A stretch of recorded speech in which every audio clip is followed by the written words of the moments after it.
Hallelujah. Come on, church, let us begin to worship God today. Amen. Thank you, Jesus. Come on, let everything that has breath praise the Lord. And I believe lahat po tayo dito ay buhay, malakas. That's why we have all the reason to worship God in this place today. Come on, church. We worship you, Lord. Hey, hey, let everything that has breath praise the Lord. Praise the Lord. Let everything that has breath praise the Lord. Praise the Lord. Praise the Lord. I'll praise in the valley, praise on the mountain. I'll praise when I'm sure, praise when I'm doubting. I'll praise when outnumbered, praise when surrounded. 'Cause praise is the waters my enemies drowning. As long as I'm breathing, as long as I'm breathing, I've got a reason to praise the Lord. Oh, my soul, I'm gonna praise the Lord. Oh, my soul, I'll praise when I feel it, and I'll praise when I'm told. I'll praise 'cause I know you're still in control. My praise is a weapon, it is more than a sound. My praise is the shout that brings Jericho down. As long as we're breathing, as long as I'm breathing, I've got a reason to praise the Lord. Oh, my soul, I'm gonna praise the Lord. Oh, my soul, I won't be quiet, I won't be quiet. My God is alive, how could I keep it inside? Praise the Lord, oh, my soul. Yes, Lord, we will continue to praise your name. Hallelujah. Come on, we sing. I'll praise 'cause you're sovereign. I'll praise 'cause you're sovereign. Praise 'cause you reign. Praise 'cause you rose and defeated a grave. I'll praise 'cause you're faithful. Praise 'cause you're true. Praise 'cause there's nobody greater than you. I'll praise 'cause you're sovereign. Praise 'cause you reign. Praise 'cause you rose and defeated a grave. I'll praise 'cause you're faithful. Praise 'cause you're true. Praise 'cause there's nobody greater than you. I'll praise. You're so great.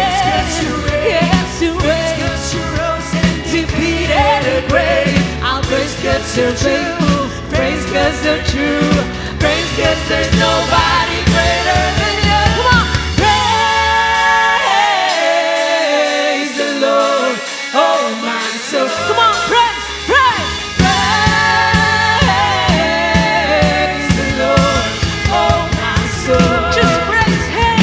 Praise the Lord. Oh, my soul. I'm gonna praise the Lord. Oh,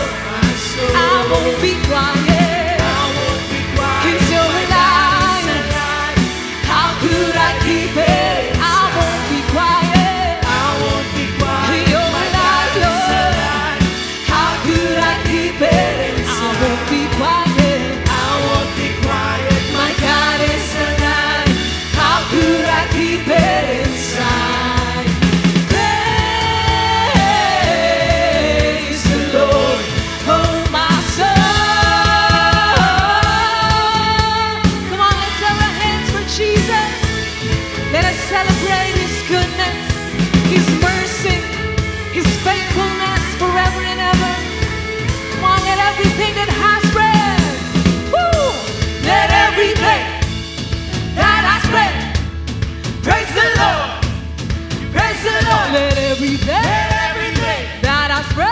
that I spread. Praise the Lord. Praise the Lord. Praise the Lord. Praise the Lord. Hallelujah. Praise you, Jesus. Praise you, Lord, forever. Thank you, God. Thank you, God, for your presence. Hallelujah. Tutuloy po natin ang joy and celebration today, this Sunday. I believe excited po tayong makamusta ang bawat isa. That's why we will do once again our Light 60.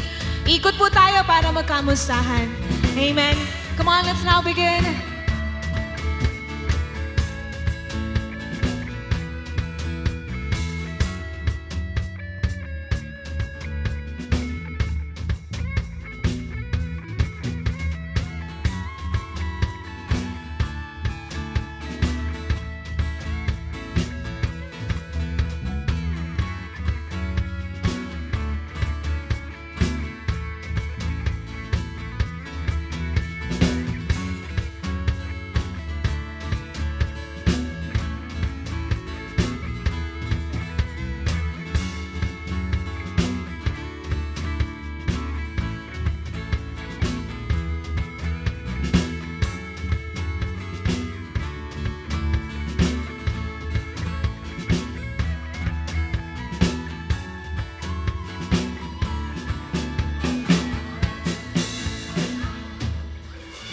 Alright, cheer of light family. Ayan, sige po palakpakan natin ng Panginoon.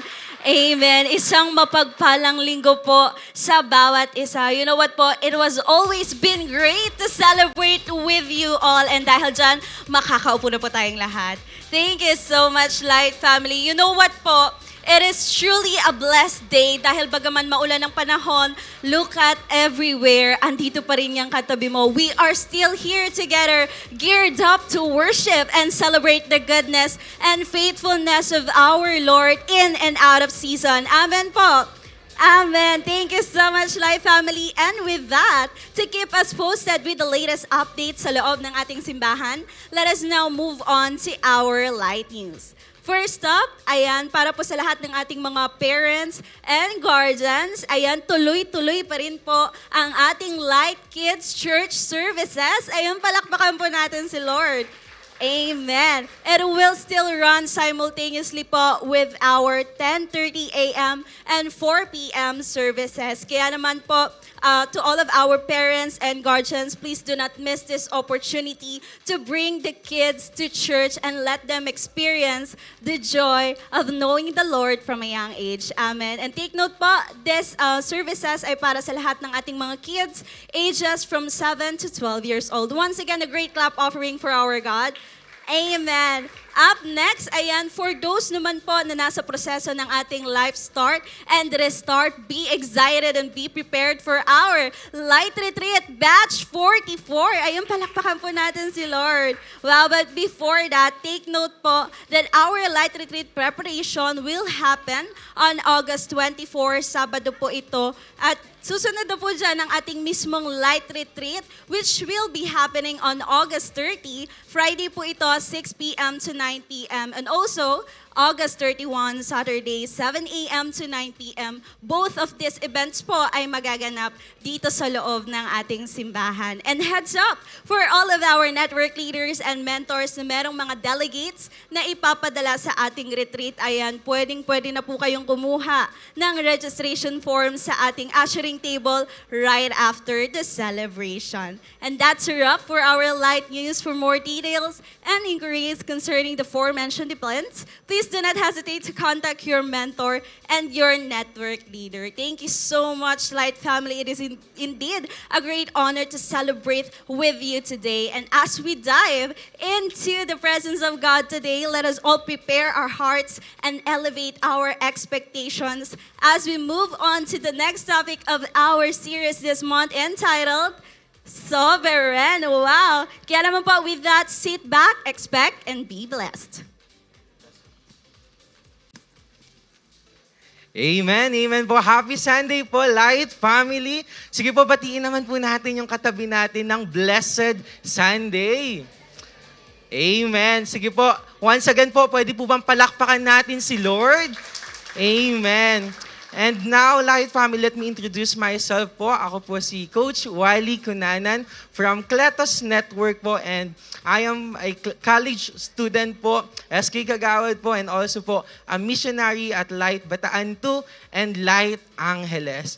And now po, I want to acknowledge some important people po na kasama natin sa simbahan natin ngayon. Sila po ang ating mga first-timers and visitors. Sige po, palakpakan naman po natin sila. Amen. And sa ating mga first-timers and visitors, pwede po ba tayong tumayo saglit? Ayan, palakpakan naman po natin si Lord. And sa mga malapit po sa Kanya, pwede po natin silang kamayan. Ayan po, reminder lamang po sa ating mga first-timers and visitors po na wag po tayo agad-agad aalis mamaya dahil kakausapin po kayo ng aming consolidation team. And now po, of course, if we have first-timers po dito on-site, meron din po tayong kasama online. Ayan po, welcome po sa ating Light Church service po.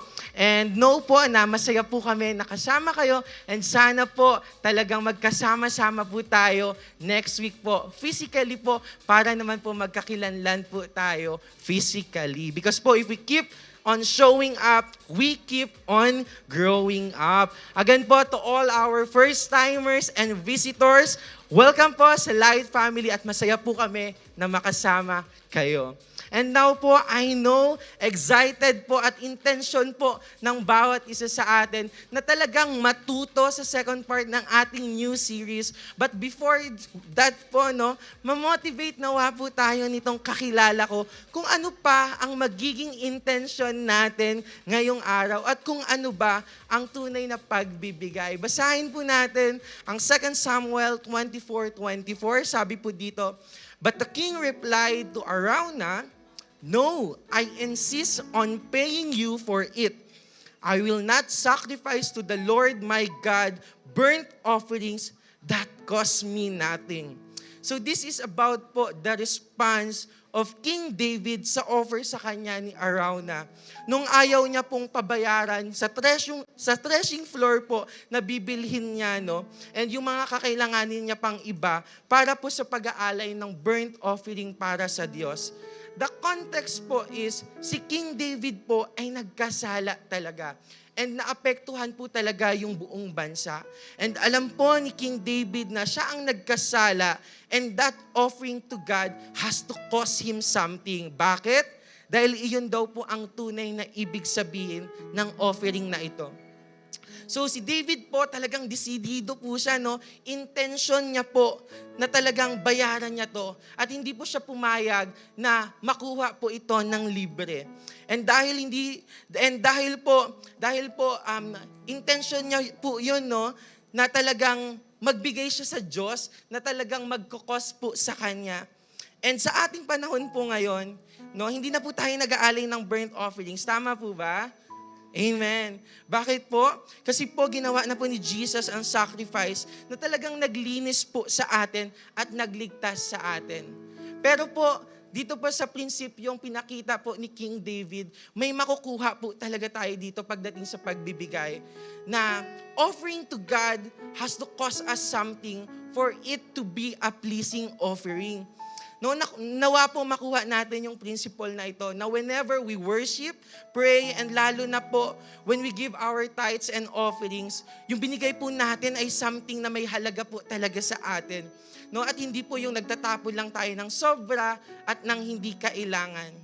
Kasama po sa pagbibigay natin na talagang masasaktan po tayo. Masakit po magbigay ng 10% po talaga.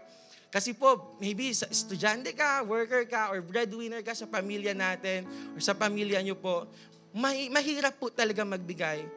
Pero po, ito po yung pagpapakita po natin, at ito po ay ang kahulugan po nito, talagang pinabibigyan natin ng halaga kung sino po ang Diyos natin. Nagpapakita po ito ng higit na pagtitiwala natin kay Lord, at kung ano po yung kaya niyang gawin sa buhay natin. Bakit? dahil inuna po natin si Lord.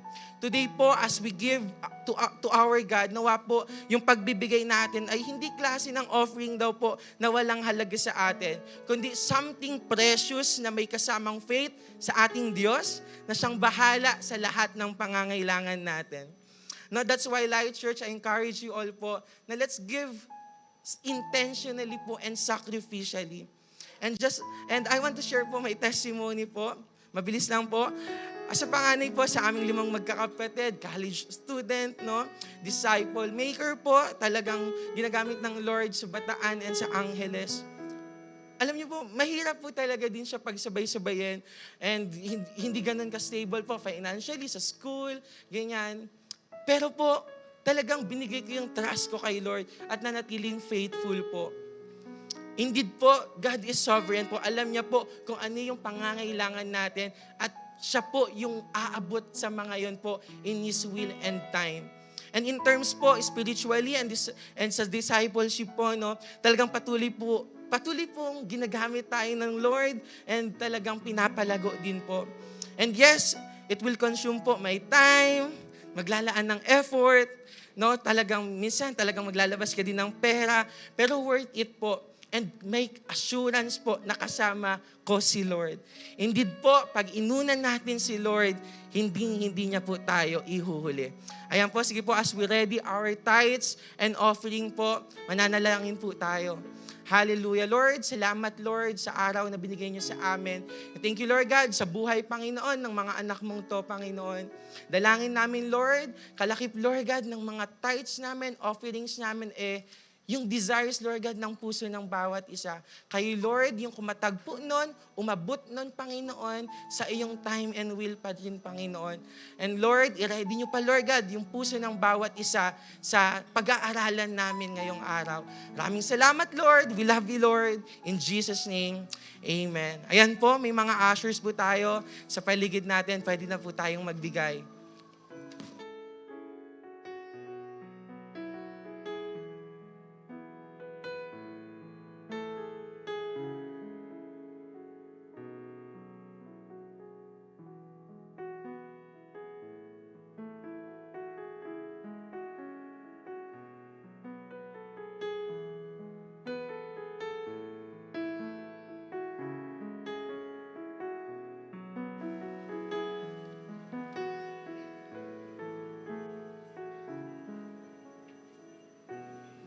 Mapagpalang araw po sa ating lahat.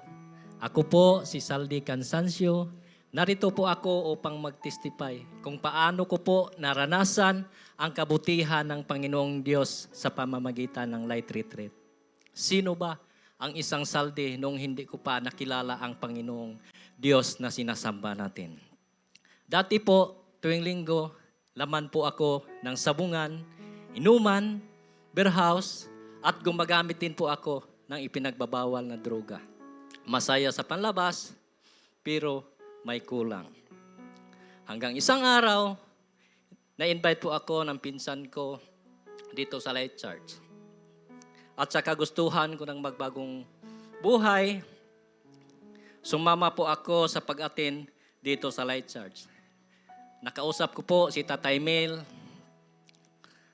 At kalaunan, na-endorse po ako ni Tatay Mike. Ako po ay dumaan sa proseso ng discipleship hanggang umabot po sa araw ng Light Retreat noong April 2019. Sa Light Retreat, doon ko naintindihan ang ginawa ng Panginoong Hesus doon sa krus upang ako ay matubos mula sa kasalanan.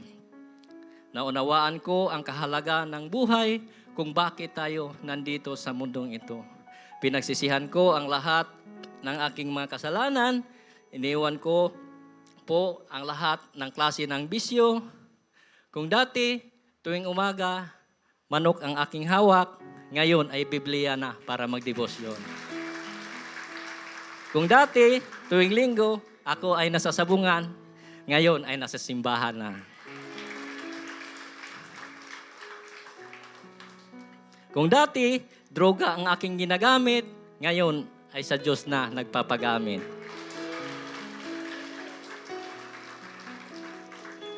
Kung dati, beer house ang aking tambayan, ngayon, sa light group na at sa mga gawaing makabuluhan. Kaya sa mga nasa process po, para makapag-light retreat, ini-encourage ko po kayo na magpatuloy at huwag huminto. Sa mga new friends po natin o sa mga hindi pa nakakapag-retreat, i-desire po natin ito. Muli, ako si Saldi Cansancio, dating naligaw pero hinanap ng Panginoon at tinawag niyang responsible. Dating walang patutunguhan ang buhay, ngayon ay ginamit na ng Panginoon bilang marsyal ng ating simbahan.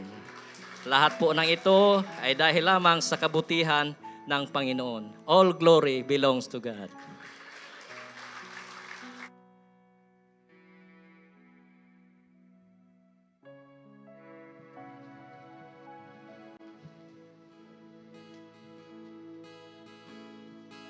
Sige po, let's stand up. Patuloy po natin itaas ang pangalan ni Jesus sa mga oras na to. In Psalm chapter 150, line 6, it says, "Let everything that has breath praise the Lord." Praise the Lord. Ako po naniniwala that our one true God, our Jehovah, our Yahweh, our Elohim, is worthy of every single breath we have. Kaya sa mga oras na to, come on, let us lift our hands. Hindi aksidente, bakit nabuhay ka kaninang umaga, bakit may hininga ka pa. And our purpose is to worship our King. Hallelujah. We worship you, our Yahweh. Holy, holy.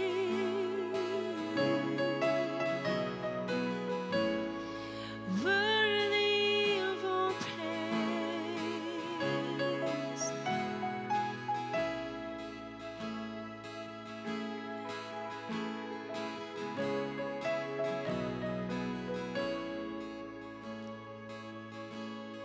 Spirit of Jesus,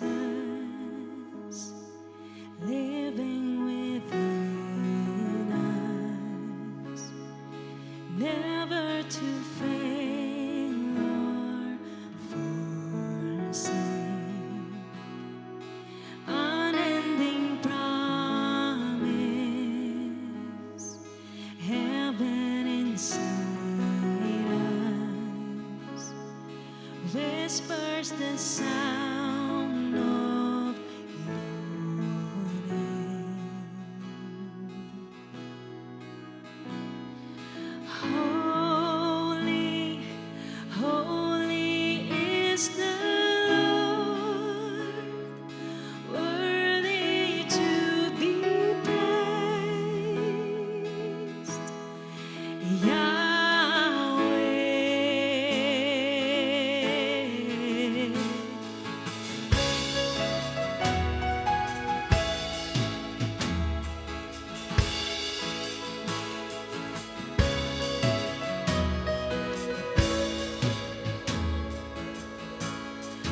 Filled with your wonder,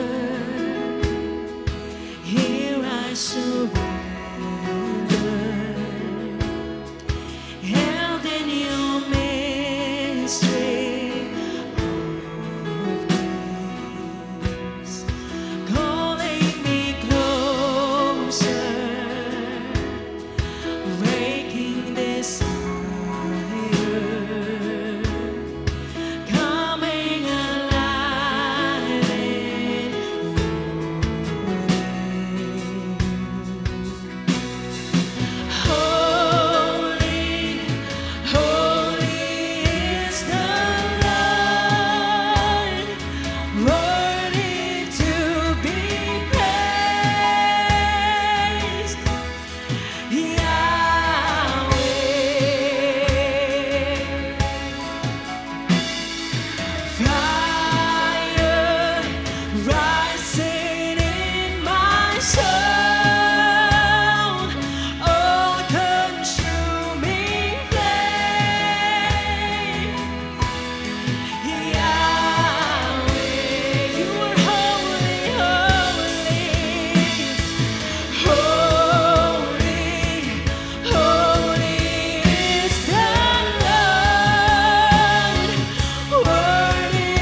You have rescued me. You have rescued me. You took courage like this, and you loved me, and you saved me. You have rescued me. You have rescued me. You took courage like this, and you loved me, and you saved me.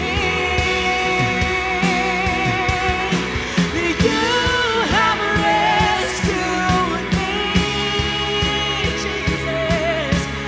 You have rescued me. You took courage like this, and you loved me, and you saved me. You have rescued me. You have rescued me. You have rescued me. You took courage like this, and you loved me, and you saved me. You have rescued me. You have rescued me. You took courage like this. You took courage like this, and you loved me, and you saved me.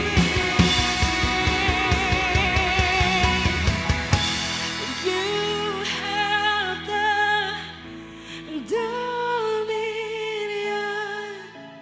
over all the earth. And we know that within me, I will bless you, Lord. You have the dominion over all the earth. And we know that within me, I will bless you, Lord. You have the dominion over all the earth. And we know that within me, I will bless you, Lord. I will bless you, Lord. I will bless you, Lord. I will bless you, Lord.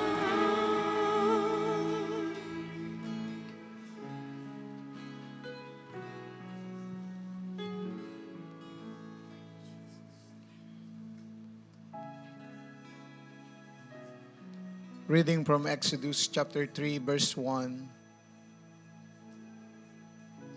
Habang nag-aalaga si Moses ng mga tupa at kambing ng father-in-law niya na si Jethro, ang pari ng Midian, nilid ni Moses ang mga hayop sa desert. Nakarating sila sa Sinai, yung banal na bundok. Nagpakita doon ang angel ni Lord na parang apoy mula sa gitna ng isang mababang puno. Lumapit si Moses at nagtaka siya nang makita niyang nagliliyab ang halaman pero hindi nasusunog. Verse 3, kakaiba ito, naisip niya. Hindi nasusunog ang alaman? Lapitan ko nga. Verse 4, nakita ni Lord na lumapit si Moses. Kaya tumawag siya mula sa halaman at sinabi, Moses, Moses. Sumagot siya. Nandito po ako, sabi niya. Verse 5, sinabi ng Diyos, huwag ka nang lumapit pa. Hubarin mo ang iyong sandalyas kasi banal ang lugar kung saan ka nakatayo ngayon. Ako ang Diyos ng iyong mga ancestors na sina Abraham, Isaac at Jacob. Tinakpan ni Moses ang mukha niya kasi natakot siyang tumingin sa Diyos. Sinabi pa ni Lord, nakita ko kung paano ang paghihirap ng bayan ko na nasa Egypt. Narinig ko ang pag-iyak nila dahil sa pagpapahirap sa kanila ng mga Egyptian officers. Alam kong hirap na sila. Kaya bumaba ako para iligtas sila mula sa mga Egyptians at ilabas sila mula sa Egypt. Tapos dadalhin ko sila sa isang malawak, mataba at masaganang lupa kung saan nakatira ang mga Canaanites, Hittites, Amorites, Perizzites, Hivites at Jebusites. Talagang narinig ko ang pag-iyak ng bayan ko. Nakita kung paano sila pinahirapan ng mga Egyptians. Ngayon, papupuntahin kita sa hari ng Egypt para mailabas mo ang bayan ko mula sa lugar na yon. Pero sinabi ni Moses sa Diyos, sino po ba ako para puntahan ng hari at palayain ang mga Israelites mula sa Egypt? Sumagot ang Diyos, sasamahan kita. Ito ang magiging sign na pinadala kita. Sasambahin niyo ko sa bundok na ito pag nilabas mo na ang bayan ko mula sa Egypt. You know what? Sa Old Testament, ang bawat pangalan ng tao ay nagre-reflect ng kanyang character. Napaka-importante ng pangalan. There is the importance of names. Nung nangako ang Diyos na magkaroon ng anak, sila Abraham at Sarah, nagkaroon sila ng pangalan dahil mangyayari ang pangako ng Diyos sa kanila. Si Abraham ay pinangalan ng Abraham, ibig sabihin father of great multitude. Si Sarah na pinangalan ng Sarah, ibig sabihin mother of nations. Dahil nangyari ang pangako ng Diyos, sila'y nagkaanak, dumami ang kanilang lahi. Meaning natupad ang meaning ng kanilang pangalan. Napaka-importante ng pangalan. Ito ang magpupoint sa disposisyon at misyon ng tao. At alam na alam ni Moses yan. Kaya nga, ang sabi ni Moses sa verse 13, Moses said to God, suppose I go to the Israelites and say to them, the God of your fathers has sent me to you. They asked me. And they asked me, what is his name? Then, what shall I tell them? Sa verse 13, tinanong na Moses ang Diyos na sa pagpunta niya sa mga Israelites at sabihing pinadala siya ng Diyos at tatanungin nila siya, anong pangalan ng Diyos na sasabihin niya sa kanila? Moses is essentially asking God na mag-provide ng credibility na sasabihin niya sa mga tao. He's asking God about sa kanyang character and nature. Now, ano ang sabi ng Diyos? Verse 14, God said to Moses, the name, I am who I am. This is what are you say to the Israelites? I am has sent me to you. God also said to Moses, say to the Israelites, the Lord, the God of your fathers, the God of Abraham, the God of Isaac, the God of Jacob has sent me to you. This is my name forever, the name you shall call me from generation to generation. And what is that name? The name is Yahweh, the great I am. O Diyos, nagpapasalamat kami sa araw na ito. Dahil ngayong araw na ito, matutunghayan namin kung gaano kadakila ang iyong pangalan. Na anuman ang aming pinagdaraanan, anuman ang aming mga problema, naniniwala kami ang iyong pangalan ang maitataas sa mga oras na ito. Banal na Espiritu, samahan mo po kami. Maintindihan nawa namin lahat ng iyong sasabihin. At sa paglabas namin sa lugar na ito, hindi na kami katulad ng dati. Salamat, O Diyos. Purihin ka sa pangalan ni Jesus. Amen. Palakpakan natin ang Diyos. Let's all be seated. Tayo pong lahat makakaupo.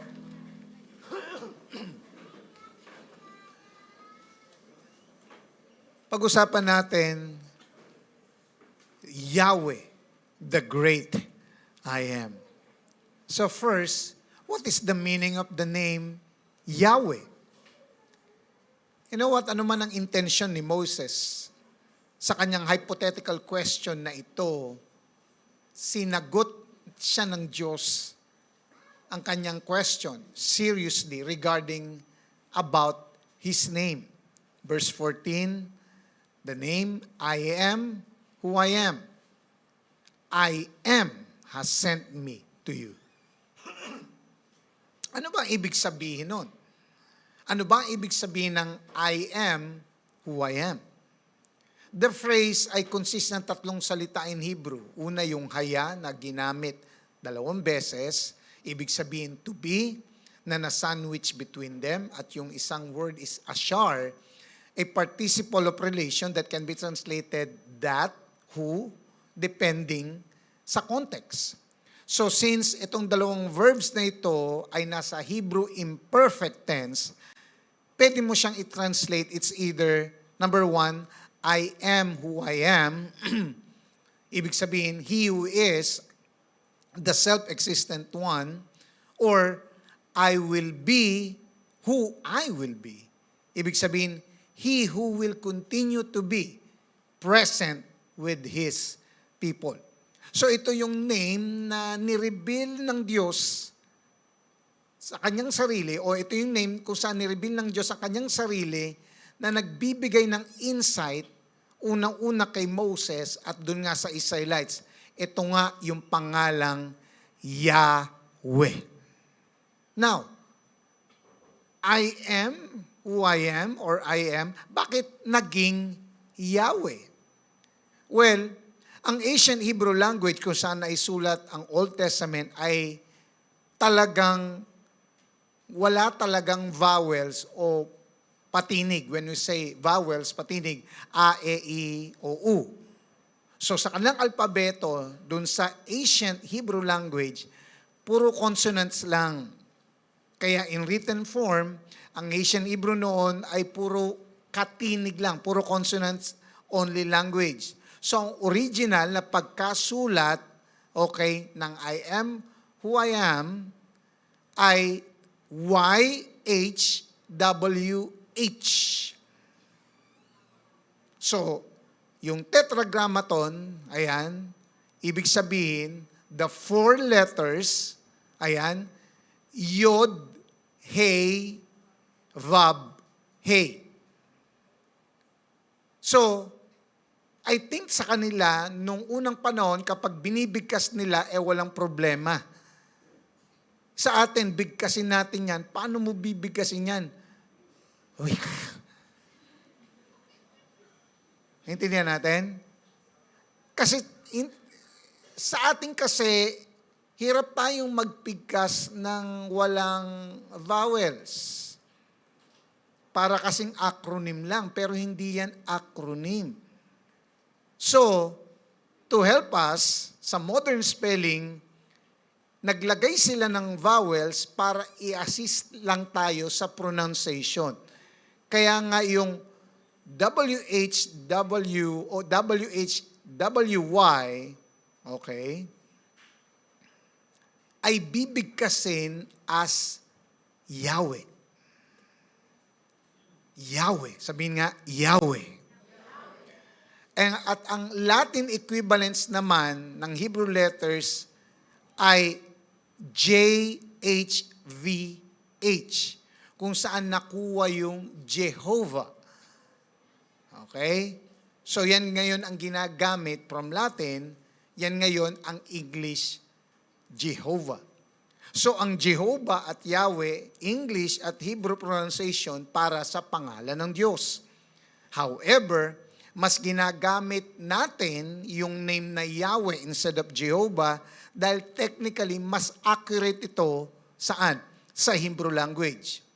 Actually, ang Yahweh ay makikita natin, mababasa natin 6,000 times sa Old Testament.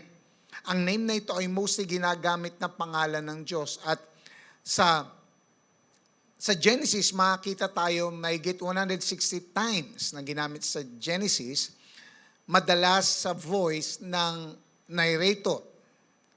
At yung pangalan ng Diyos na yan, ang pwede lang magbanggit niyan ay mga priest sa Jerusalem Temple. Hindi ito basta-basta binabanggit ng kung sino man, kasi nga napaka-sacred ng pangalang ito ng Diyos. So this is a divine and sacred name. At may sinabi ang Biblia may kinalaman sa pagbibigkas ng pangalan niya. Exodus 20 verse 7. Ano sabi? You shall not misuse the name of the Lord your God, for the Lord will not hold anyone guiltless who misuses His name. Sinundan pa yan ng Leviticus 24:16. Anyone who blasphemes the name of the Lord is to be put to death. Naku, papatayin pala ang magloko, magbiro, o mag-blaspheme sa pangalan ng Diyos na si Yahweh. The entire assembly must stone to them. Papatayin sila kasi ang buong assembly, okay, babatuin yung taong nag-blaspheme na yon. Kahit daw siya ay foreigner or native born, when they blaspheme the name, they are to be put to death. Grabe no, ganun nila pinapahalagahan ang pangalan ng Diyos. Na mismo sinabi, this is a law for them. Na sinabi ng Diyos para sa kanila. Ito'y pagpapakita na ito ay sacred, ito'y banal, ito'y divine name. Kaya nga, nung 3rd century AD, after ng destruction ng AD 70, dahil sa takot na magkasala sila sa paggamit ng pangalan ng Diyos sa walang kabuluhan, ang pangalang ito ay hindi na basta-basta binabanggit ng mga Hudyo.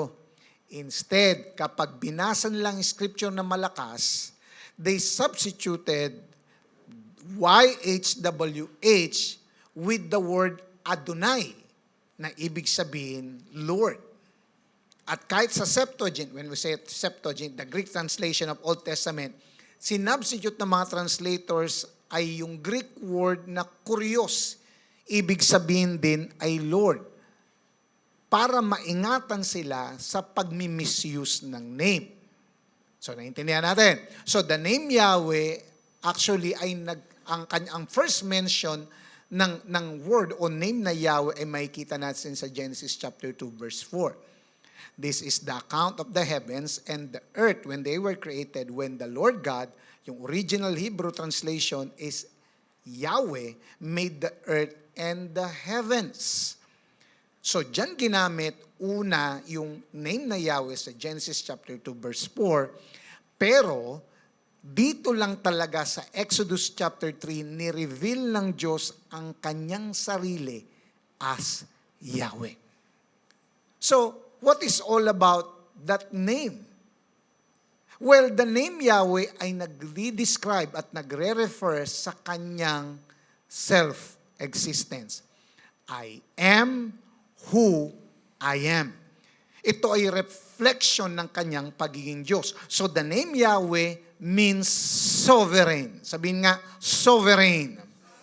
The sovereign name, the great I am. Kailangan natin kasing manote, maintindihan, o kailangan natin talagang manote natin itong maigi para maintindihan natin properly ano ba ang significance sa kanyang pangalan na nagpapakita ng kanyang sovereignty. Una, ay may kinalaman ito sa pagtingin ng Diyos sa Israel. Yahweh, the personal name of the covenant God. Yahweh ang covenant name ng Diyos sa Israel. Verse 15 again. God also said to Moses, say to the Israelite, the Lord. Yung Lord dyan is Yahweh. The God of your fathers, the God of Abraham, the God of Isaac, and the God of Jacob has sent me to you.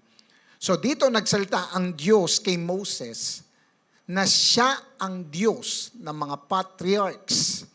Then may sinabi na naman si Lord, ang Diyos, sa kanya sa Exodus chapter 6 verse 3. I appeared to Abraham, to Isaac, and to Jacob.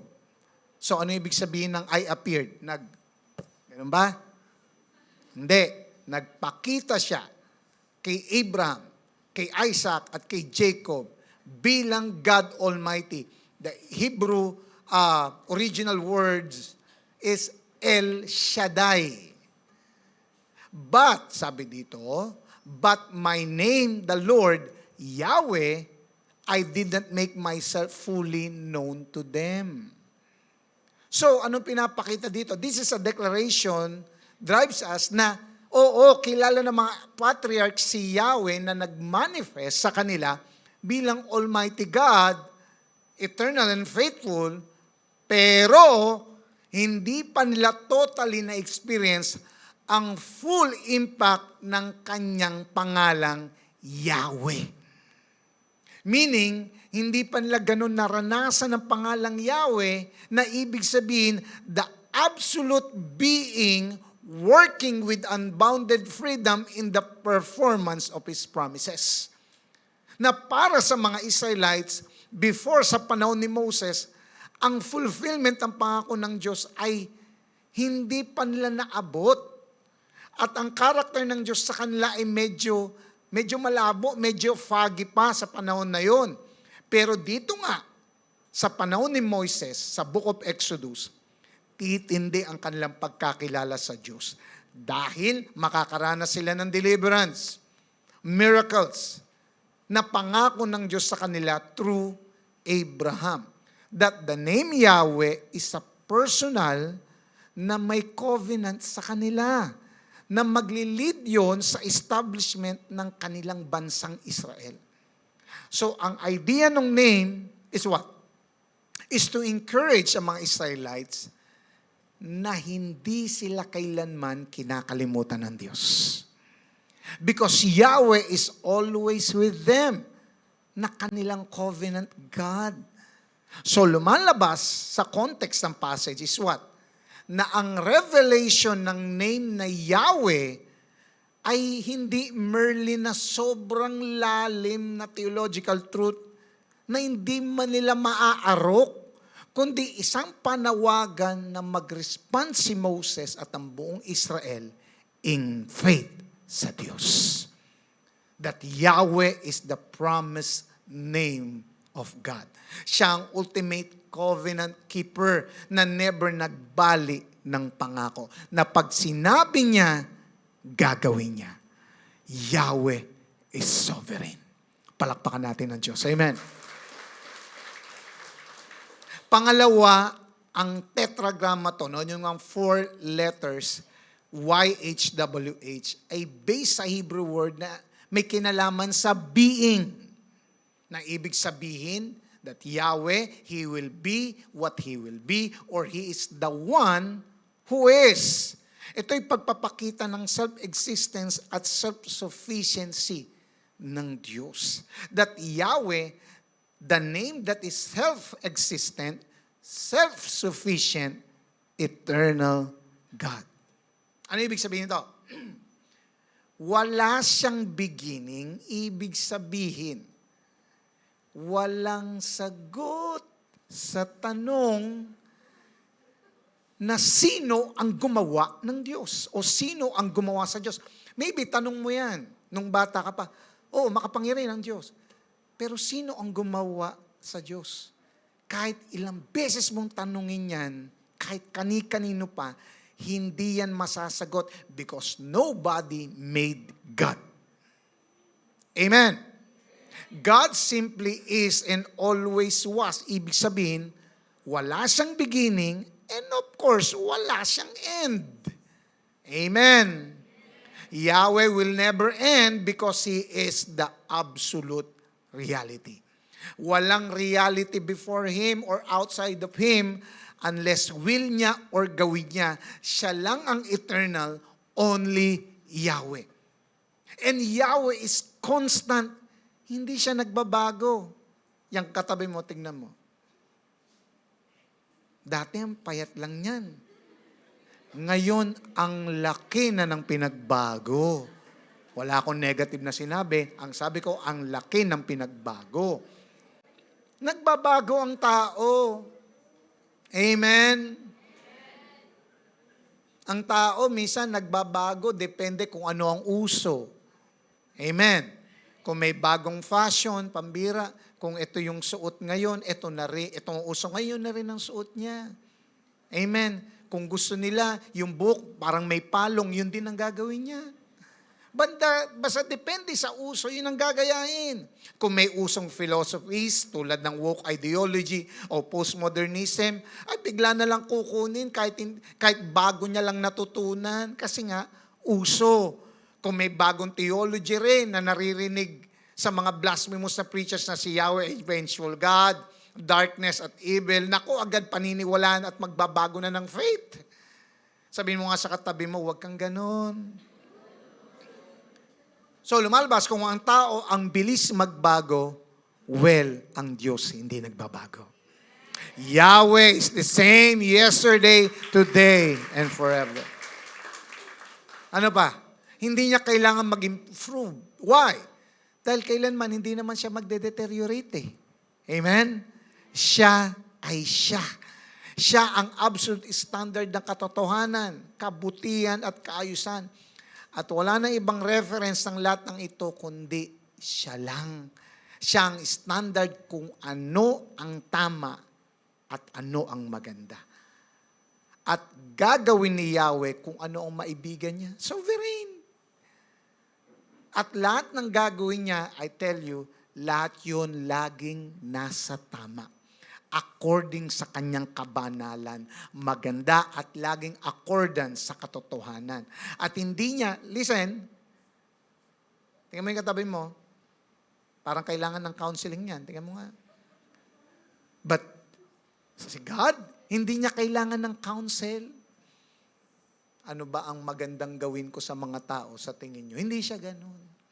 Hindi niya kailangan ng support. Uy, supportahan nyo naman ako. No, hindi niya kailangan yun. At hindi niya rin kailangan ng opinion. Because Yahweh is utterly independent. Yahweh depends on nothing to bring Him into being. Hindi siya dependent kanino man. So lumalabas na lahat ng creation came into being dahil kay Yahweh. At mag-i-stay, depende sa Kanya kung nais niyang mag-stayhan. Kaya nga hindi mo siya pwedeng tanungin, bakit siya ang tagal ng buhay, ito ang bilis. Wala kang karapatan tanungin sa Kanya yun. Amen? Bakit ako, ganito yung ilong ko, siya ganyan ang ilong niya.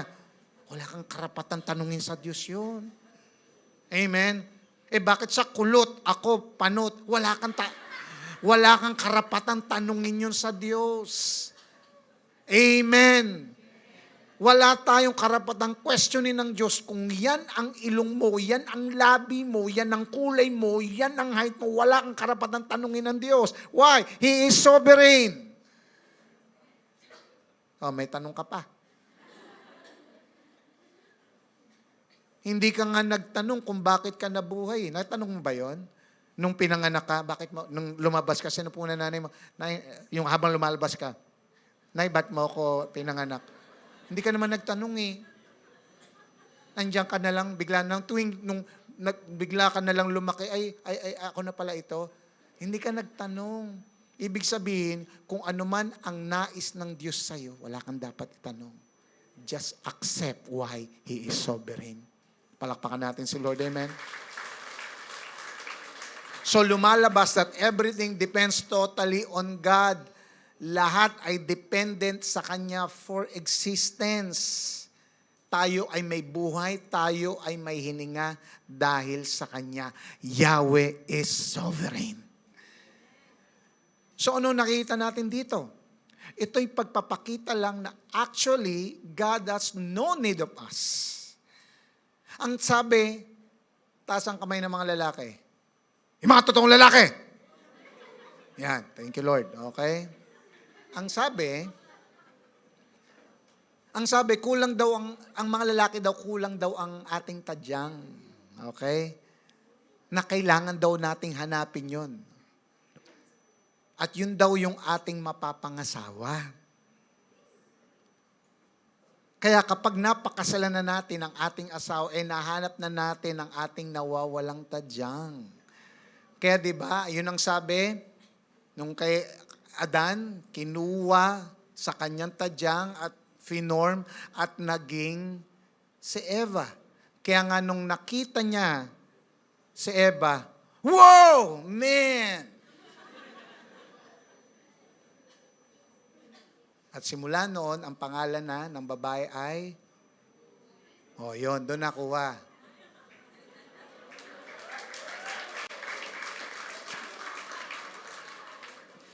Wala sa albinism yun, ha? Wala, hindi nyo makikita yun. Okay. So, hinahanap daw natin yung nawawala nating tadyang, tayong mga lalaki. Kaya kapag nakapangasawa na tayo, doon natin sasabihin sa asawa natin, you complete my life. You complete me, Inday. You complete me, Dudong. Sometimes, kailangan natin ng someone for us to feel that we are complete. Pero iba kay Yahweh, He doesn't need anyone para makumpleto. Because only God has life in and of Himself. Siya ay kumpleto. And so God does not need us. Dahil walang kakulangan sa Kanya, He is complete. So kung ang Diyos ay kumpleto, tayo hindi. Amen. At kung wala ang Diyos sa buhay natin, walang kakumple-kumpleto ng buhay natin. Tayo ang may kailangan sa Kanya. Dahil siya ang dahilan, kaya tayo ay may buhay at patuloy na nabubuhay. Pag wala siya at wala tayo sa Kanya, patay na. Kaya nga maraming tao sa Biblia, hinanap si Yahweh. At nasumpungan si Yahweh. At naranasan nilang iba't ibang karakter ng kabaitan ng Diyos. Naranasan nila ng matindi ang iba't ibang karakter ni Yahweh. Kaya nga sa Biblia, makikita ka ng mga compound names of Yahweh. Ito ay kanilang pagkakilala kung paano nila na-experience si Yahweh sa mas special way. Kaya nga sa Genesis 22:14, tinawag si Yahweh na Yahweh Jireh o Yaire. Ibig sabihin, siya ay nagpo-provide na Diyos. Sa Exodus 17:15, tinawag siyang Yahweh Nisi. The Lord is my banner. Ibig sabihin, ang Diyos ay ang kanyang victory na nakikipaglaban para sa kanya. Sa Exodus 31:13, tinawag siyang Yahweh Mekodishkem. Ibig sabihin, the Lord your sanctifier na nagsasanctify. Ano pa? Judges 6:24, Yahweh Shalom. Ibig sabihin, the Lord is peace. Punong-puno ng kapayapaan. Ano pa? Sa Samuel, tinawag siyang Yahweh Sabayov. Ibig sabihin, the Lord of hosts. Ano pa? Sa Psalm 23 verse 1, tinawag na Yahweh Roi, the Lord my shepherd. Sa Jeremiah 23:6, Yahweh Tzidkenu, the Lord our righteousness. At meron pa sa Ezekiel 48:35, Yahweh Shammah. Ibig sabihin, sasamahan ka ng kanyang presensya. Amen? The Lord is there. Sasamahan ka ng kanyang presensya. Amen? Ako po naniniwala, tatawa ka pa ha? Parang niloloko lang tayo ni Pastor. Okay, no. Ako po naniniwala na marami na sa atin ang nakaranas ng ganyang karakter ni Yahweh. Palakpakan nga natin si Lord kung naranasan mo. At ito po ang panalangin ko, patuloy sa ating iparanas ng Diyos ang kanyang walang hanggang kabaitan. Tandaan natin na si Yahweh, ang ating Diyos, is full of mystery. Wow! Grabe! Paano ko nasabing full of mystery? Why? Kasi kahit na umabot pa tayo ng 1,000 years, hindi natin makukumpletong kilalanin ng Diyos. Can I hear amen? Punong-puno siya ng misteryo. And so, if Yahweh is full of mystery, and so, we worship a God of mystery. Kaya mapapansin mo, pagka sumasamba tayo sa Diyos, naranasan mo ba yun? Umiiyak ka, pero masaya. Parang gulo, no? Umiiyak, pero masaya. Yung sumasamba ka, nakataas ang yung kamay, pambira, 30 minutes na, pero hindi ka nangangawit. Amen? Tumatayo ka 30 minutes, pero hindi ka nangangawit. Pero sa bahay, gusto mo lagi nakaupo. Bakit? Tumayo ka lang ng isang minutong, ngawit ka na. Sa pag-worship mo, sa pagsamba mo, pambira, nagugulat ka, hindi mo alam. Pambira, tapos na ang worship, tulog ka pa. God is full of mystery. Mas matindi ka yata. Tapos na nag-worship ka pa. So, my point is, meron ding negative na response ang tao dito. If we worship the God of mystery, marami ding mga taong ayaw siyang sambahin dahil tinatamad kilalanin. Bakit? Mystery daw eh. Ayaw kilalanin. Pero ayaw isik, pero gusto ko pong sabihin sa inyo, tandaan natin, worth siyang isik. Can I hear amen? Worth siyang kilalanin. Dahil, bakit?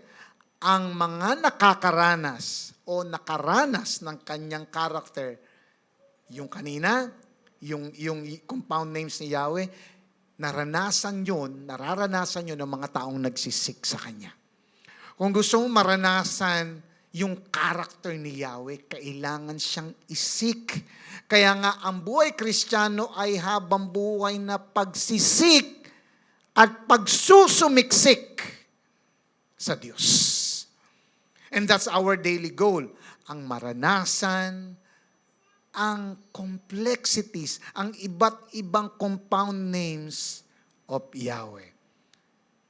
And that is worth the pursuit. Amen po ba? Amen po ba? Palakpakan naman natin si Lord. Amen. Tandaan natin na iisa lang ang Diyos. Amen? Yan ang sinabi sa Shema Prayer. The Lord is one. Pero marami siyang pangalan, depende sa kanyang karakter na pinaparana sa kanyang mga nilikha.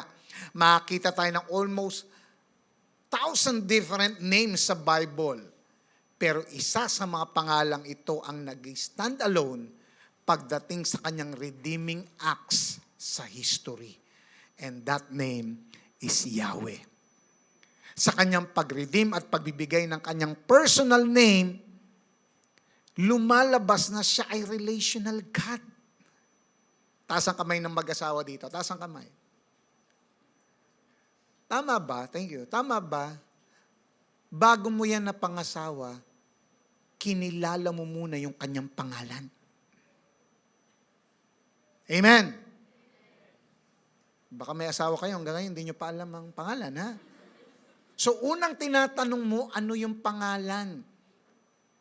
Susunod, ano na yung number, saan siya nakatira, saan siya nag-aaral, saan siya nagtatrabaho, ang kanyang suking tindahan. Ibig sabihin, inaalam mo lahat, pero una mong inaalam, pangalan. At kaya kayo nagkaroon ng relasyon kasi nakilala mo yung kanyang pangalan. So the fact that God gave His personal name, ibig sabihin, siya ay relational na Diyos. Hindi siya si ano, hindi siya si Kwan. Binigay niya ang kanyang personal pangalan. Why? Because He is a relational God. Yahweh ang name ng Diyos na ginagamit ng author sa Biblia kapag ang context ay may kinalaman sa personal relationship ng Diyos sa kanyang mga tao. The fact na inintroduce niya ang kanyang sarili sa tao as Yahweh, ito'y pagpapakita ng pag-o-open niya ng personal relationship sa kanila. Exodus 34, 6-7. And he passed in front of Moses proclaiming, the Lord. Yung Lord dyan is Yahweh, the compassionate and gracious God, slow to anger, abounding in love and faithfulness, maintaining love to thousands and forgiving wickedness, rebellion, and sin. So makikita natin dito, punong-puno ng pag-ibig si Yahweh. Amen. At ang pag-ibig na yon ang magdadailan kaya may mabubuong relasyon. Walang relasyon na nabuo na walang pag-ibig. Tama ba? Pakisampal mo yung asawa mo kung hindi siya naniniwala doon. Kaya kayo ngayon mag-asawa, kaya kayo ngayon magkakilala. Why? Kasi nandoon yung love. Amen. So, ang Diyos na si Yahweh ay mapagmahal. Amen. Puro love-love lang ba? No, tuloy natin. Yet, He does not leave the guilty unpunished. He punishes the children and their children for the sin of the parents to the third and fourth generation. So, ang kanyang pag-ibig ay may hustisya. Amen. Kaya nga, hindi pwede na si Lord ay love-love lang. Kasi hindi rin siya nagtotolerate ng mali. Hindi katotohanan ng isang person ay mapagmahal kung hindi siya marunong at alam ang hustisya. Kailangan balanse. Nagmamahal at may hustisya. Amen. So itong Diyos natin na ito, na si Yahweh, ay sobrang love motivated para kilalanin natin at magkaroon ng personal relationship sa Kanya. Amen. Na mahal ng Diyos ang tao. Pero hindi mararanasan ng matindi ng tao ang pag-ibig ng Diyos. Why? Dahil may kasalanan. Itong kasalanan na ito ang bumabara para maranasan ang wonderful character ni Yahweh. At ang kabayaran ng kasalanan ay kamatayan. Ito ay habang buhay na pagkawalay ng Diyos. Papunta ang tao sa impyerno. Kaya ang tao ay nasa nakakaawang sitwasyon. Yes, kanina sinabi ko na hindi kailangan ng Diyos ang tao para mabuhay. Pero ang tao hindi mabubuhay nang wala ang Diyos. Amen. We need God. Kailangan ng tao si Yahweh at ang kanyang redeeming acts at deliverance para maisalba siya. At ito nga ang plano ng Diyos. Listen. Kung paano sa panahon ni Moses ang redeeming acts ng Diyos ay personal, is by giving His personal name, Yahweh. Anong sasabihin ko kung alis kami sa Egypt? Anong sasabihin ko sa mga Israelita? Ang ginawa ni Lord? Ito ID ko. Pakita mo my personal name, Yahweh. Ibig sabihin, yung kanyang identification, sinabi niya kay Moses, ito'y pagpapakita na ako na mismo, ito na yung pangalan ko, ito na yung ID ko, pakita mo sa kanila. Ibig sabihin, ang gagawin ni Yahweh ay personal silang sasamahan. Pillar of clouds by morning, pillar of fire at night. Ibig sabihin, personal nilang kasama ang Diyos. Of course, hindi nila nakikita ng mukhaan, pero it doesn't mean wala ang Diyos sa kanila personally. I hope naintindihan niyo po ibig sabihin. So kung paano sila inalis doon sa slavery ng Egypt, personally at naligtas, well, ganun din ang gagawin ng Diyos sa panahon natin ngayon. Ang kanya ring redeeming at salvific plan para sa atin ngayon ay personal din. Sabi mo nga, personal. Paano ko nasabing personal ang pag-save sa atin ngayon? Matthew chapter 1 verse 21. She will give birth to a son, and you are to give him the name, what? Jesus, Because what? He will save His people from their sins. Another personal name, Jesus. Alam mo bang ang pangalang Jesus, alam mo ba ibig sabihin ng Jesus? Is from the Latin form of the Greek form of Yeshua, which literally means Yahweh saves. Amen. So Yahweh will save His people from their sins, and simultaneously Jesus will save His people from their sins. So, kung paanong sinabi mismo ni Yahweh kay Moses, bumaba siya. Personal. So bababa din si Jesus personally. As in face-to-face, hindi online para isave ang tao. Si Jesus ay may kapangyarihan mag-save. Bababa siya, mamamatay dun sa cross para i-save ang sangkatauhan. Si Jesus ay may kapangyarihan mag-save dahil siya ang image of the invisible God.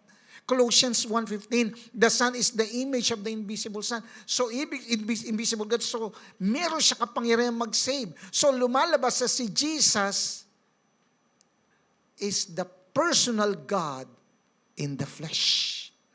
Paano ko nasabi? John 1:1 and 14. In the beginning was the Word, and the Word was with God, and that Word was God. Verse 14, and that Word became what? Flesh. And made His dwelling among us. This is a personal touch. Ganyan mag-save ang Diyos. Bumababa o bumaba siya from heaven, it is personal. So, para personal ding maranasan ang hirap, pagpaparusa at kamatayan na dapat tayo ang makaranas, pero siya ang dumanas dahil sa pag-ibig. Hindi mo masasabing Savior kung hindi nagpaka-personal. Amen? So, yung pagbibigay ng name ay pagpapakita ng pagiging personal. To know us and to be relationship with us. That He came to earth as a human and took the punishment we deserve. This is our relational God. Palakpakan natin si Lord. Amen? You know what? Hindi makapaniwala ang mga Hudyo dito. Na personal ang Diyos. Na talagang matatouch nila. Wow! John 8:58-59. Ano sabi ni Jesus? Very truly, I tell you. Jesus answered, before Abraham was born. Ano sabi niya? Ano? Hindi ko ganong marinig. Ano? Lakasan mo para magising yung katabi mo. Ano? Kinamit niya yung I am. Before Abraham was born, pwede niyang sabihin, I was. Tama yung grammar? Before Abraham was born, I was. Tama ba yung grammar? Pwede. Sabi nila. Pero ang ginamit dito, I am. At this, tingnan mo nung sinabi niya I am, they pick up stones to stone him. Uy, anong sabi ng verse kanina sa Exodus and Leviticus? Kapag nagbablaspheme na, meron ka ng karapatang, pag minimisyus na ang pangalang Yahweh, pwede mo nang batuin. So, babatuin siya dito. Na-get nyo yung point? Mag-amen kayo para kunwari naintindihan nyo. Amen. Ayan, okay. But Jesus hid Himself, sleeping away from the temple grounds. Babatuin nila si Jesus sa sinabi niyang ito dahil blasphemy ito ang ipantay ang kanyang sarili kay Yahweh. Violent ang response ng mga Hudyo dahil sa statement ni Jesus na I am. A 3-letter word. Pero ikamamatay niya dapat. Because it indicates to them na dinideclare ni Jesus that He was the eternal God incarnate. Na iniquate niya ang kanyang sarili with the I am title na Yahweh na sinabi sa Exodus 3:14. At hindi lang yan. Ginamit din ni Jesus ang phrase na I am sa kanyang 7 declarations sa kanyang sarili. Kinumbay niya yung I am parang sa compound names ni Yahweh, kinumbine niya naman yung I am sa mga tremendous metaphors na nag-express ng kanyang saving relationship sa mundo. Lahat yan makikita natin sa Gospel of John. Ano yun? Nung sinabi niyang, I am the bread of life. I am the light of the world. I am the door of the sheep. I am the good shepherd. I am the resurrection and the life. I am the way, the truth, and the life. And I am the true vine. Sinabi ni Jesus, I am. 7 beses. 7. It speaks of completeness. Pero alam ba, kahit 7 yung declarations na yan ni Jesus, ayaw talaga maniwala ng mga Hudyo na si Jesus ang exact representation ng Diyos na talagang pinaliwanag ito ng Biblia sa kanilang mga taga-Israel, Hudyo o Hebreo. Sa Hebrews 1:3, the Son is the radiance of God's glory and the exact representation of His being. At dinagdag pa sa kanila na si Jesus ay mananatiling magpakailanman. Hebrews 13:8 sa Hebrew again, Jesus Christ is the same yesterday, today, and forever. Na ngayon kung sino man ang nais maranasan ng Diyos at ang kanyang redemptive plan, miracles and deliverance sa kaligtasan, wala nang ibang daan kundi kay Jesus. John 14:6, I am the way, the truth, and the life.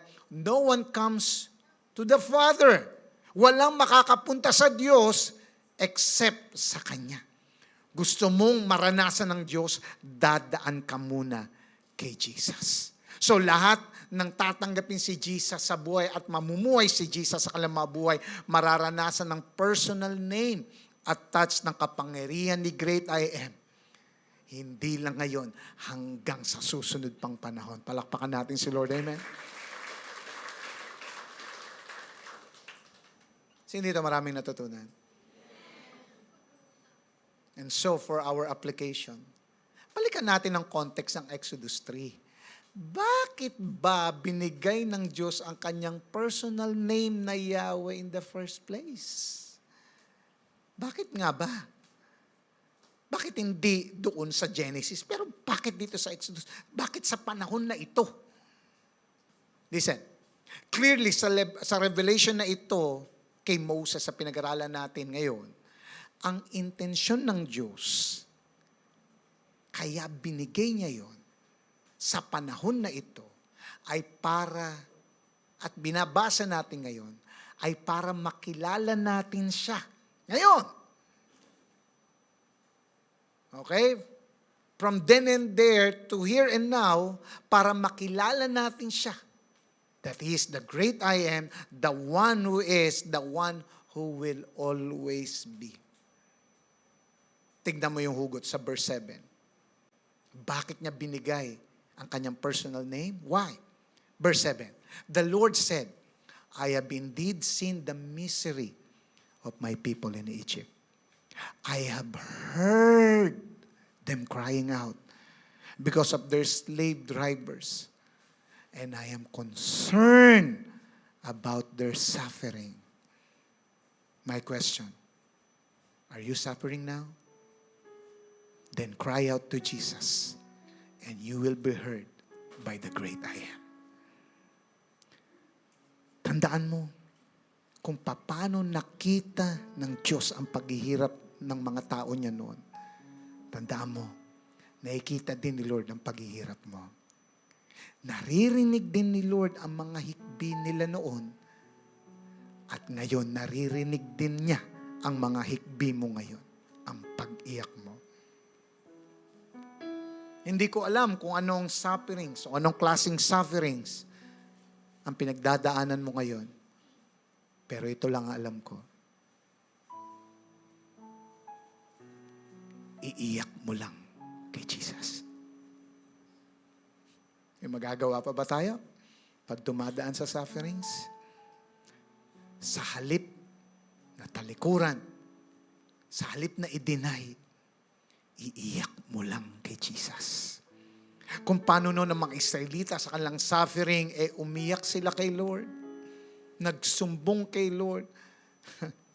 Well, ngayon, dumaing ka sa Diyos. Come on, walang problema doon. I'm not saying that every time na dadaing ka sa Diyos, sasagutin ni Lord the way ng gusto mo mangyari sa kakaiyak mo. But in your crying,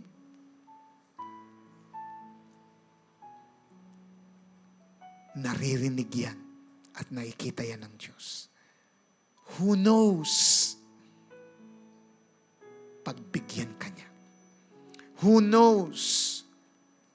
Maawa siya sa iyo. Wala tayong ibang gagawin kundi iyak lahat. Kung merong mang nagpapahirap sa iyo ngayon, kung bakit ka nagdurusa, isumbong mo lahat sa Diyos. Hindi ko alam kung ano or sino nagpapahirap sa iyo. Pero alam mo na isa sa mga dahilan kung bakit ka nahihirapan is dahil sa iyong pagsuway at hindi pagsunod sa kalooban ng Diyos. Pero ano pa man yan, today, pwede mong i-open, iiyak lahat sa Diyos. Pangalawa in verse 8, so I have come down, bumaba ang Diyos, so I have come down to rescue them from the hand of the Egyptians and to bring them out, to bring them up out of that land into a good and spacious land, a land flowing with milk and honey, the home of the Canaanites, Hittites, Amorites, Perizzites, Hivites, and Jebusites. My question, are you in danger or overwhelmed by life's problems? Then call to Jesus. You will be rescued by the great I am. Nasa gitna ka ba ngayon ng panganib? Or may matindi kang problema, sakit, na sa tingin mo parang wala nang lunas o solusyon? Then tumawag ka kay Jesus. At mararanasan mo na papakinggan ka ng Diyos. Kung ikaw man ay pinagloko, pinagnakawan, pinahiya, sinaktan, maraming tinanggal at kinuha sa'yo, tandaan mo, kaya yang palitan ng Diyos ng higit pa sa inaakala mo. Kaya kanyang dalhin sa pagkakataon na masasabi mong mabuti ang Diyos. Kinamit niya yung mga pinagdaraanan ko. Kinamit niya yung mga pangyaring yun para mapatunayan kong hindi niya pala ako iniiwan at hindi niya ako pinapabayaan. Kaya kanyang dalhin sa pagkakataon na mapapapurihan mo siya at mapapasalamatan mo ng matindi ang Diyos. Na kaya kanyang pagpalain at mamuhay sa nais at kalooban niya. Just call to Jesus and you will be rescued. Pangatlo, kung wala ka namang matinding pinoproblema ngayon, kung wala ka namang, hindi ka naman nasa ganung matinding panganib, kung hindi ka man nagsasuffer ngayon, baka ang panawagan sa ni Lord is to help those who are suffering, to help those who are perishing, to mend their broken hearts. Bakit ko nasabi? Verse 9 and 10. And now the cry of the Israelites has reached me, says the Lord. And I have seen the way the Egyptians are oppressing them. Sabi niya kay Moses, so now go. I am sending you to Pharaoh to bring my people, the Israelites, out of Egypt. Wala kang pinoproblema, maybe ngayon na matindi. Dahil baka gagamitin ka ng Lord sa mga taong may matitinding problema. Are you called by God for a mission to help someone? Then submit to Jesus and you will be led by the great I am. Ako po naniniwala na marami dito ang tinatawag ng Diyos. Alam mo kung bakit wala kang maybe pinagdaraanan ngayon?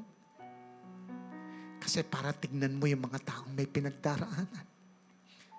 Maybe wala kang problema ngayon because God is telling you, anak, may pupuntahan kang taong may problema. Ako po naniniwala, God is calling you for a mission. Gagamitin ka niya sa maraming tao ng mga nahihirapan, mga taong may pinagdaraanan, mga taong may kailangang tulungan dahil walang Diyos sa puso't isipan. Huwag mo nang i-deny. Matagal ka nang tinatawag ni Yahweh na sumunod at maglingkod sa Kanya. Yes, natatakot ka.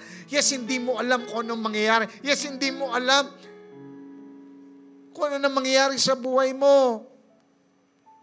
But the fact, God is giving you His ID. Anak, this is my identification card. Telling you,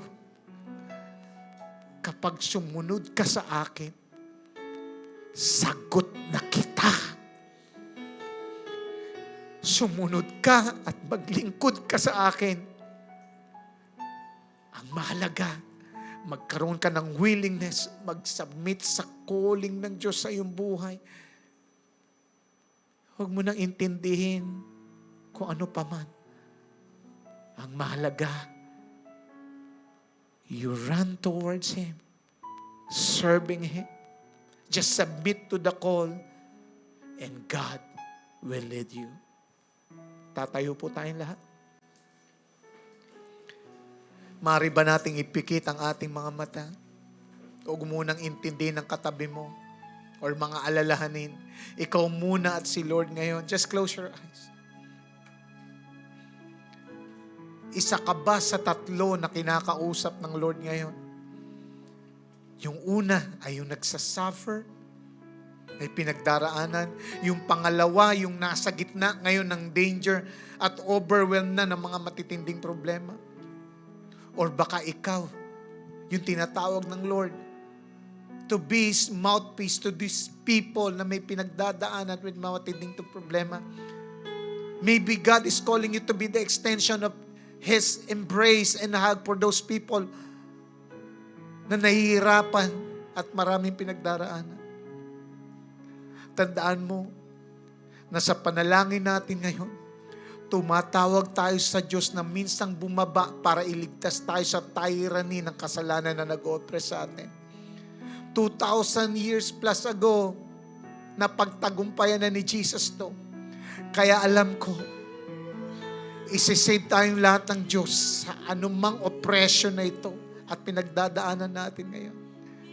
Now, kung may sinasabi na ang Lord sa iyo, that anak, I will rescue you. I have given my personal name to you right now. At nakilala mo ko, ibig sabihin, I'm willing to rescue you. Kung ikaw ang kinakausap ni Lord ngayon, come on. If you feel like kneeling down or raising up your hands, come on, cry out. Call out. And submit all out. God wants to rescue. He wants to rescue. Hallelujah.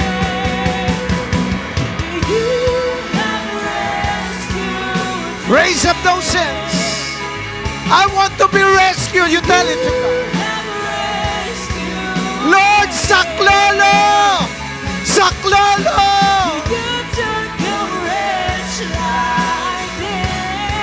Sakloloan mo ko, Diyos!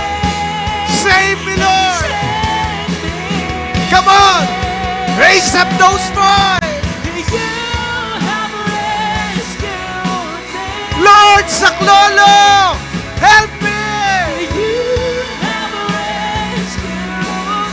Come on, cry out! Come on, call out! Hallelujah! Yes! Call the name of the Lord, Yahweh!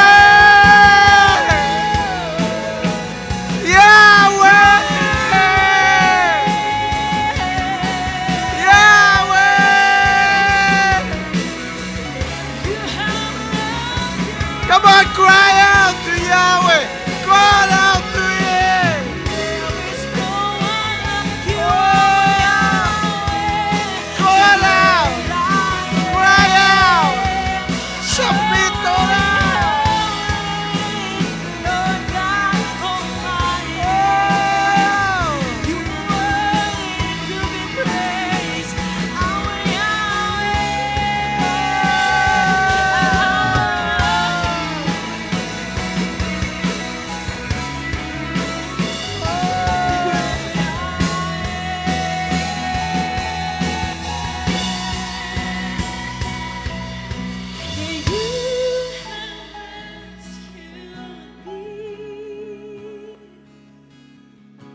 You took courage like this, and you loved me, and you saved me.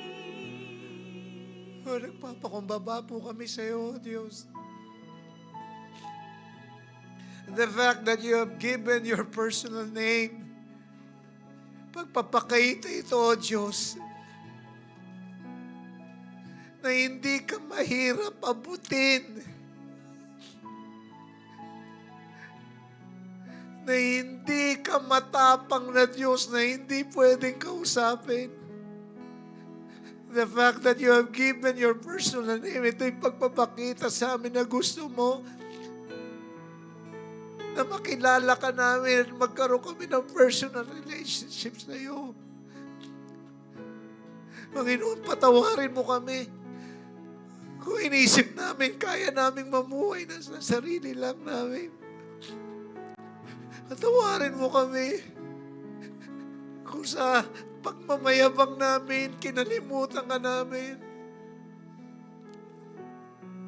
We need you, God. We need you. Patawarin mo kami sa aming mga kalokohan, kasalanan. Patawarin mo kami sa aming pagsalansang. Jesus, pumasok ka sa aming buhay bilang Panginoon at tagapagligtas. Ikaw ang maghari. Ikaw ang mag-lead sa aming buhay. Makita namin yung sarili namin, O Diyos, na araw-araw mong nire-rescue. Kaya araw-araw kami magpapasalamat. Ama, makita rin namin yung sarili namin na nagpapagamit sa iyo. Nagpapagamit sa mga taong may pinagdaraanan, mga nahihirapan, may mga problema at karamdaman. Lord, maging extension kami ng iyong yakap sa mga tao. Maging mouthpiece kami ng iyong salita sa maraming tao na nangangailangan ng iyong kalinga. Lord, tulungan mo kami that one of these days, gagamitin mo kami sa isang tao. Ipakilala ka. One-on-one. O nais mo kaming gamitin, magbuo ng light group. O mag-start ng simbahan. Lord, maglilingkod kami. Ayon sa nais mo. Gamitin mo kami, O Diyos, sa pinaka-the best mo na magagamit. Dahil naniniwala kami, O Diyos, ang buhay na ito ay hindi kompleto kung wala ka. At ang buhay namin ay hindi talaga magiging masaya kung hindi kami naglilingkod sa Kanya. Hallelujah. Hallelujah. Lord, you rescued us today. Hallelujah. You rescued us today. Sinakluluhan mo kami. Come on, raise up our hands. Purihin natin si Lord. Urabaya karababaya karaba.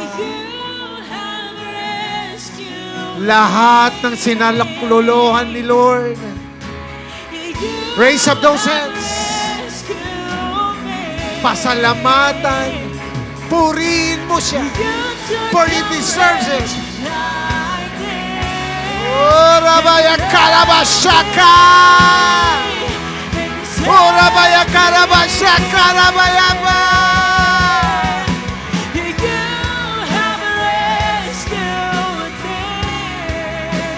For you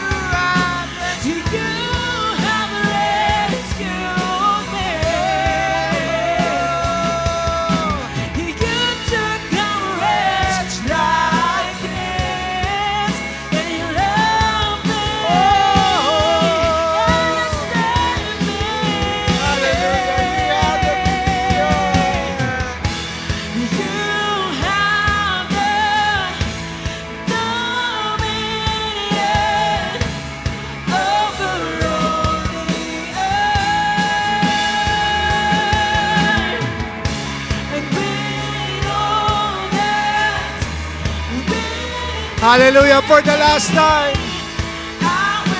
you have the dominion in every life here.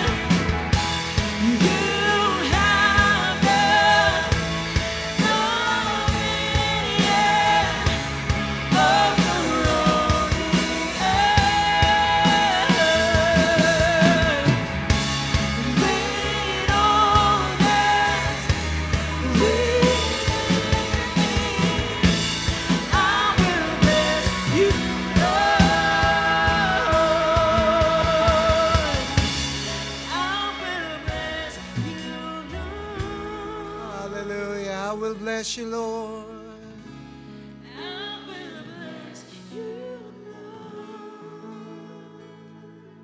You know what? Lagi natin binabanggit yung word na hallelujah. Alam mo ba ibig sabihin ng hallelujah? Hallelujah means praise. Hallelujah. Yah is short word for Yahweh. So pag sinabi natin hallelujah means praise Yahweh. It means praise the Lord. Come on, let's all praise the Lord and shout, hallelujah! Hallelujah. Come on. Let's sing this song to the Lord. Sabihin to praise His name. Sa mga gusto pong humabol, lapit na lang po tayo dito sa harapan. Come on. We praise you, Jesus.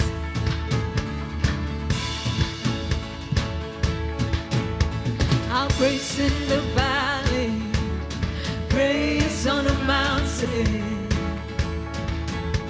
I'll praise when I'm sure, praise when I'm doubting. I'll praise when I'm numbered, and praise when surrounded.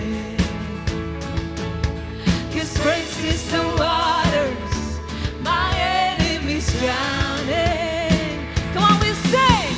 As long as I'm breathing, I've got a reason to praise the Lord. Oh, my soul, I'm gonna praise